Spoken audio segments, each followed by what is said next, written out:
एक तरफ दुनिया भर के बाजार में मंदी की आहट है तो दूसरी तरफ भारतीय शेयर बाजार में विदेशी पैसे का सैलाब आ रहा है। जी हाँ, जो विदेशी फंड मैनेजर कल तक भारत से अपना बोरिया बिस्तर समेट रहे थे दोस्तों, वही आज भारत को दुनिया का सबसे सुरक्षित पैसा छापने का अड्डा मान रहे। पिछले 1.5 महीने के आंकड़े गवाही दे रहे हैं कि भारतीय इकोनॉमी की जो ताकत है, इसको देखकर विदेशी निवेशकों का जो दिल है वो पिघल गया है। मार्च से जून तक करीब 2.6 लाख करोड़ निकालने के बाद अब उन्होंने फिर से खरीदारी की कमान संभाल ली है। इस अचानक आए बदलाव के पीछे क्या कोई बड़ी ग्लोबल गेम प्लानिंग है या फिर भारतीय कंपनियों का दमदार मुनाफा? तो आइए आज के इस खास पेशकश में डिकोड करते हैं इस बड़ी वापसी के पीछे का पूरा सच क्या है। इसलिए वीडियो को एंड तक जरूर देखें दोस्तों। नमस्कार, मैं हूं आपके साथ संध्या बिष्ट और आप देख रहे हैं द इकोनॉमिक टाइम्स इंडिया। भारतीय शेयर बाजार में एक बार फिर से रौनक लौट आई है। पिछले कुछ समय से बाजार को लेकर सतर्क नजर आ रहे जो विदेशी निवेशक हैं, इन्होंने अचानक अपना जो रुख है वो बदल लिया है दोस्तों। महज एक हफ्ते के भीतर विदेशी संस्थागत निवेशकों यानी कि FII ने भारतीय शेयर में $1 अरब से ज्यादा का भारी भरकम निवेश कर डाला है। और ब्लूमबर्ग के आंकड़े के अनुसार जून 2025 के बाद से ये किसी भी एक हफ्ते में विदेशी निवेशकों के द्वारा की गई सबसे बड़ी खरीदारी है।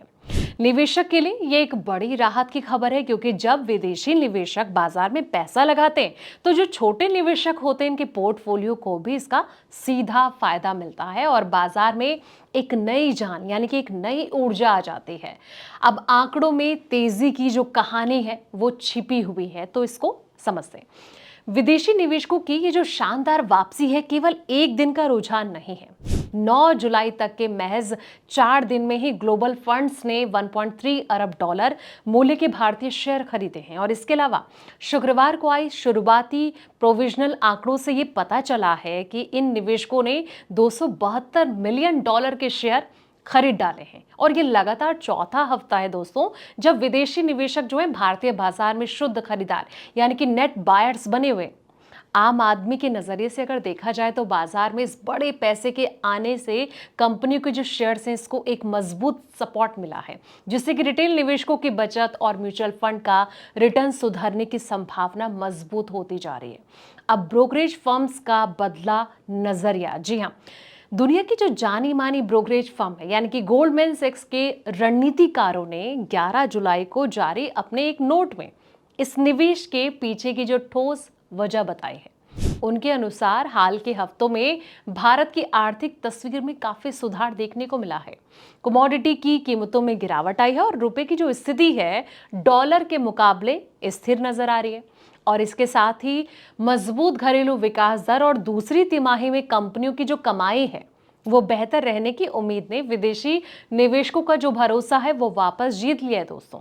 सिटी ग्रुप ने भी भारतीय बाजार को लेकर सकारात्मक राय जाहिर करते हुए ये कहा है कि यहाँ जोखिम के मुकाबले मुनाफे की संभावना काफी अनुकूल है और कंपनियों की जो कमाई है इसके अनुमानों को देखते हुए बाजार का जो मौजूदा वैल्यूएशन है बिल्कुल जायज लग रहा है। लेकिन कहीं ना कहीं निफ्टी की जो शानदार रिकवरी देखने को मिली है उससे बाजार गुलजार नजर आया।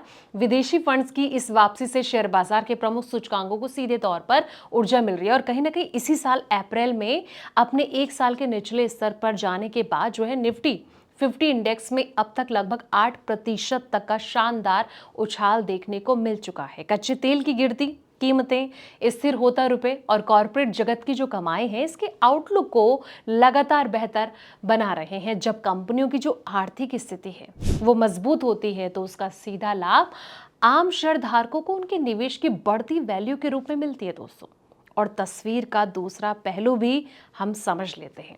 अगर आंकड़ों के मुताबिक समझा जाए तो लगातार 4 हफ्तों की इस बम्पर खरीदारी के बावजूद इस पूरे साल में विदेशी निवेशकों ने अभी भी लगभग $27 अरब मूल्य के शेयर के शुद्ध बिकवाली यानी कि नेट सेलर्स ये बने हुए हैं।